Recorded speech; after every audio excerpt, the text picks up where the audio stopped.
یہ سب کچھ آپ کریں. ہند میں آپ کو دوں گا 5ویں سوال پہ. ایک ایسا سفر رہا ہے بوجھ ہو تو جانے کا خواتین و حضرات کہ جس کو آپ یاد کریں گے اور ہم یاد کر رہے ہیں.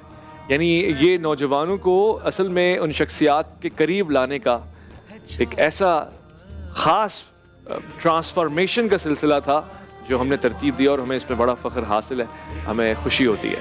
ہمارے پاس بہت ہی پیارے نعت خواں عمران الخیری نقشبندی بھی تشریف فرمائے. آپ کو بھی سلام کہوں گا. السلام علیکم, خیریت سے ہیں آپ؟ ٹھیک ہے جی.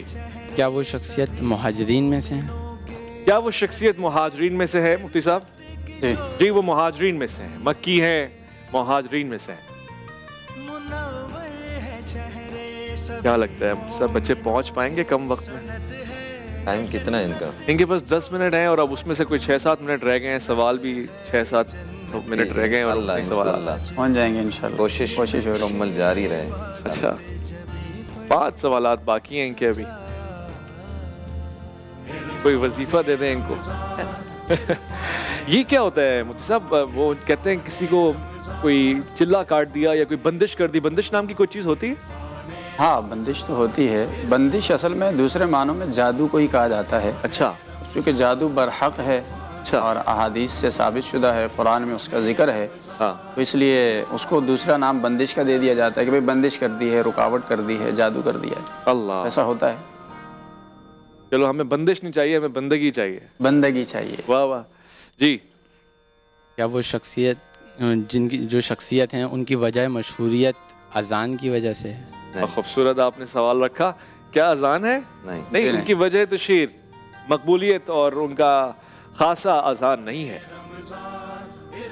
چونکہ 6 سوال آپ نے پوچھے تو میں مفتی صاحب سے گزارش کروں گا ایک دور کا ہنٹ دیتے ہیں جو زیادہ قریب کا بھی نہ ہو اور دور کا ہو.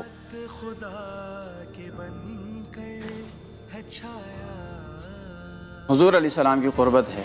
آپ کو قربت حاصل ہے اور کم عمری سے قربت حاصل ہے. محبت بھی کہہ سکتے ہیں. واہ واہ. یہ محبت تو چلیں سب کا ہی وہ ہوتا ہے, لیکن ایک قربت ہے خاص. ہاں دیکھیے سمجھیے اس کو, یہ اشارہ ہے.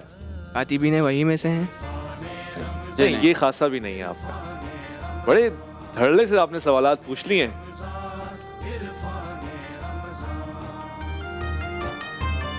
چار منٹ سے بھی کم ٹائم رہ گیا ہے خواتین و حضرات آپ کے سامنے. 4 نام ہیں, 4 سوالات ان کے باقی ہیں. ان 4 ناموں میں سے ایک نام کا انتخاب آپ کرتے ہیں تو ہم جانیں گے کہ آپ کی عقل اور آپ کا مطالعہ کتنا قوی ہے. مسلم پنگش.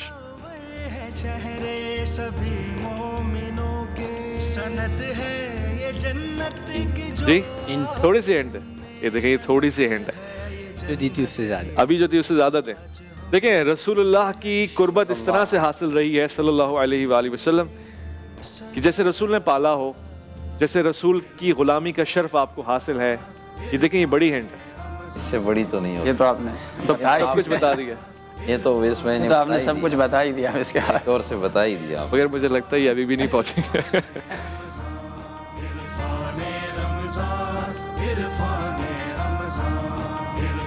کچھ آیا ہے ذہن میں آپ لوگوں کے؟ کم وقت رہ گیا ہے.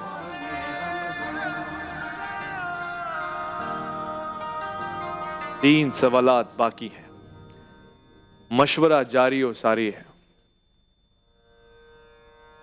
جی جو شخصیت ہیں جی ان کی زوجہ سے رسول اللہ صلی اللہ علیہ وسلم نے بعد میں نکاح کیا. مفتی صاحب کیا یہ قریب آئے؟ آ گئے آ گئے؟ پہنچ گئے ہیں. پہنچ گئے. پہنچ گئے. اہلاً و سہلاً مرحبا. نام بتا دیجیے. اب نام بتائیں گے آپ اور تھوڑا قریب ہو جائیں, 2 سوالات ہیں. کیا آپ صلی اللہ علیہ وسلم نے انہیں اپنا منہ بولا بیٹا قرار دیا تھا؟ اور آپ بہت قریب آ چکے ہیں. اور قرآن نے جن کے لیے کئی مرتبہ اشارتاً گفتگو بھی کی ہے اور بہت اچھا ہوگا کہ اب آپ نام بتا ہی دیں. یہ تحفہ آپ کا منتظر ہے. واحد صحابی ہے جن کا نام قرآن میں جی مجید جی میں ہے. واحد صحابی. واحد صحابی. حضرت زید بن حارثہ رضی رضی اللہ. اللہ. بالکل صحیح جواب آپ کا. بہت بہت مبارک ہو. آج آپ کو تحفہ اور انعام ملے گا, نہیں معلوم کس کی طرف سے کیونکہ ابھی تک یہاں موجود نہیں ہے, مگر ہاں آپ تحفے کے مستحق اور حقدار ہیں. بہت بہت مبارک ہو. اچھا مطالعہ آپ کا. اور جناب حضرت زید بن حارثہ رضی اللہ تعالیٰ عنہ کے حوالے سے مفتی صاحب چند کلمات آپ کی طرف سے. کون ہیں آپ اور کیا مقام ہے آپ کا؟ نبی کریم صلی اللہ علیہ وسلم کو آپ سے بڑی محبت تھی, اور ایسی محبت تھی کہ لوگوں نے کہنا شروع کر دیا کہ زید بن محمد صلی اللہ علیہ وسلم آپ کے لے پالک بیٹے، اور آپ کی اس محبت کی وجہ سے لوگوں نے یہ بات کہنی شروع کر دی۔ اور ایک دفعہ ان کے والدین اور ان کے چچا، ان کے والد، انہیں پتہ چلا کہ ہمارا بیٹا فلاں جگہ غلام بن کر مکہ مکرمہ پہنچا ہے اور حضور علیہ السلام کی خدمت میں رہتا ہے، تو ہم ان کے پاس چلے جائیں اور انہیں واپس لے آئیں۔ تو جب یہ آپ علیہ السلام کی خدمت میں حاضر ہوئے کہ ہم اپنا بیٹا لینے کے لیے آئے ہیں، تو حضور اکرم صلی اللہ علیہ وسلم نے ارشاد فرمایا کہ میں زید ابن حارثہ کو بلاتا ہوں، وہ چاہے تو آپ کے ساتھ جانے کو تیار ہو، تو ہماری طرف سے تو کوئی اعتراض نہیں۔ تو جب حضرت زید رضی اللہ تعالیٰ عنہ آئے اور اپنے والد گرامی اور اپنے چچا کو دیکھا تو انہوں نے جانے سے منع کر دیا۔ فرمایا میں حضور علیہ السلام کی خدمت میں ہی رہنا چاہتا ہوں اور آپ کی خدمت میں ساری زندگی گزارنا چاہتا ہوں، میں گھر واپس جانا نہیں چاہتا۔ آپ علیہ السلام کے صحابہ کو آپ کے بیٹوں سے بھی محبت تھی۔ اسامہ ابن زید رضی اللہ عنہ، حضور علیہ السلام نے اپنے آخری ایام میں ایک غزوے کی طرف روانہ فرمایا صحابہ کو، اور ان کا امیر اسامہ ابن زید رضی اللہ عنہ کو متعین کیا۔ امیر المؤمنین حضرت سیدنا عمر ابن خطاب رضی اللہ تعالیٰ عنہ نے اپنے دور میں اپنے بیٹے عبداللہ ابن عمر رضی اللہ عنہ سے زیادہ وظیفہ اسامہ ابن زید کے لیے متعین کیا، جبکہ مقام اور مرتبے میں حضرت عبداللہ ابن عمر رضی اللہ عنہ کا بلند مقام تھا اور عمر میں بھی بلند تھے، لیکن جب وہ اعتراض لے کر اپنے والد کے پاس آئے کہ آپ نے اسامہ کے لیے زیادہ متعین کیا اور میرے لیے کم متعین کیا، تو حضرت عمر رضی اللہ عنہ نے اس موقع پہ فرمایا کہ تمہیں نہیں معلوم ان کے والد گرامی آپ علیہ السلام کو کتنے محبوب تھے اور آپ کتنی محبت ان سے کیا کرتے تھے، اور اس بچے سے بھی آپ علیہ السلام بڑی محبت کیا کرتے تھے، اس لیے میں نے ان کا وظیفہ باقیوں سے زیادہ رکھا۔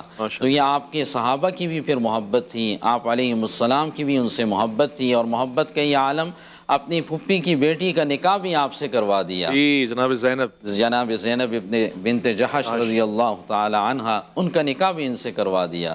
تو اللہ نے قرآن مجید میں ان کا نام ذکر کیا، فلما قضا زید منہا وطرا زوجناکہا۔ اللہ نے یہ واحد صحابی ہے جن کا نام صراحت کے ساتھ قرآن مجید کے اندر موجود ہے۔ خوبصورت، یہ تو تعارف رہا آپ کا، اور واقعاً ایک بڑی شخصیت جن کا عرفان ہم نے حاصل کیا۔ اب موضوع کی طرف چلتا ہے۔ مفتی صاحب، یہ تصوف کیا ہے؟ عرفان تصوف کا کیسے حاصل کیا جا سکتا ہے اور اس کی حقیقت کیا ہے؟ کیا دور نبی صلی اللہ علیہ وآلہ وسلم میں بھی یہ اسی طرح سے وجود رکھتا تھا؟ اعوذ باللہ من الشیطان الرجیم، بسم اللہ الرحمن الرحیم۔ جب ہم تصوف کا نام لیتے ہیں اور عرفان کی، زہد کی، صوفی کی بات کرتے ہیں تو عام عوام الناس اس کو ایک پیچیدہ اور مشکل بحث سمجھتے ہیں۔ اگر خود اہل تصوف نے جو اس کی تعریف کی ہے اس کی طرف ہم جائیں گے تو تب بھی تھوڑا سا مشکل لگے گا۔ میں اس کو سادہ آسان الفاظ میں بتانا چاہتا ہوں کہ حقیقت تصوف ہے کیا، تصوف کس چیز کا نام ہے؟ تصوف نام ہے دین مصطفیٰ صلی اللہ علیہ وسلم کو پریکٹیکل، عملی طور پر اپنی زندگی میں لانے کا۔ اچھا، یہ ہے تصوف کی آسان تعریف، کیونکہ تصوف کا معنی ہی یہ ہوتا ہے کہ آپ اپنے رب کو پہچانیں اور آپ دین کی حقیقت کو پہچانیں۔ جب ہم صوفیاء کی بات کرتے ہیں تو صوفیاء کہتے ہیں کہ بھائی ہم پہلے جا کر اپنے باطن کی صفائی کرتے ہیں، تزکیہ نفس کرتے ہیں تاکہ اندر سے باطل خواہشات، نفسانی خواہشات نکل جائیں۔ تو یہ نکالنے کے بعد کیا کرتے ہیں؟ پھر حقیقتاً دین کو اپنی زندگی میں لے آتے ہیں۔ حضرت عائشہ صدیقہ رضی اللہ تعالی عنہا سے جب پوچھا گیا کہ اخلاق مصطفیٰ کیا ہیں تو آپ نے فرمایا کہ کیا تم قرآن نہیں پڑھتے؟ بے شک۔ تو یعنی جو قرآن میں سب کچھ ہے وہی اخلاق مصطفیٰ ہے، وہی کردار مصطفیٰ ہے، اور اسی کا دوسرا نام تصوف ہے۔ البتہ اصطلاح کی جو بات ہے، جو اصطلاح نکالی گئی، اصطلاح کے بارے میں بعض نے کہا کہ صوفی کو صوفی اس لیے بھی کہتے ہیں کہ وہ پہلی صف میں جا کر کھڑا ہوتا ہے۔ اچھا، جو پہلی صف میں پابندی سے کھڑا ہوتا ہے تو وہ کیا کرتا ہے؟ وہ بھی دین مصطفیٰ کی پاسداری کر رہا ہے، وہ اسے اپنا رہا ہے۔ بعض نے یہ بھی کہہ دیا کہ بھائی یہ جو ہے اصحاب صفہ کی نیابت میں لفظ صوفی یا لفظ تصوف کو جو ہے نا وہ جاری کیا گیا۔ اچھا، اصحاب صفہ کون تھے؟ وہ بھی ایک چبوترے کے نیچے بیٹھنے والے مسجد نبوی صلی اللہ علیہ وسلم میں بیٹھے ہوئے اصحاب رسول تھے، صحیح. جو وہاں پر دین مصطفیٰ سیکھتے تھے، اس پر عمل کیا کرتے تھے اور تزکیہ نفس کیا کرتے تھے. لہٰذا ان سے اس اصطلاح کو جوڑ لیا جائے تو تب بھی تصوف وہی آتا ہے کہ اصل میں دین مصطفیٰ کو عملی طور پر اپنا لینا. تو کیا ہم کہہ سکتے ہیں سارے صحابی صوفی تھے؟ کیا یہ اصطلاح صحیح ہوگی؟ بالکل یہ درست ہے. اور حضور داتا گنج بخش علی اجویری علیہ رحمہ نے کشف المحجوب کے اندر لکھا کہ صوفیوں کے امام جناب سیدنا ابو بکر صدیق رضی اللہ تعالیٰ عنہ ہیں. اچھا. یہ آپ نے خود لکھا ہے کہ جو صوفیوں کے امام ہیں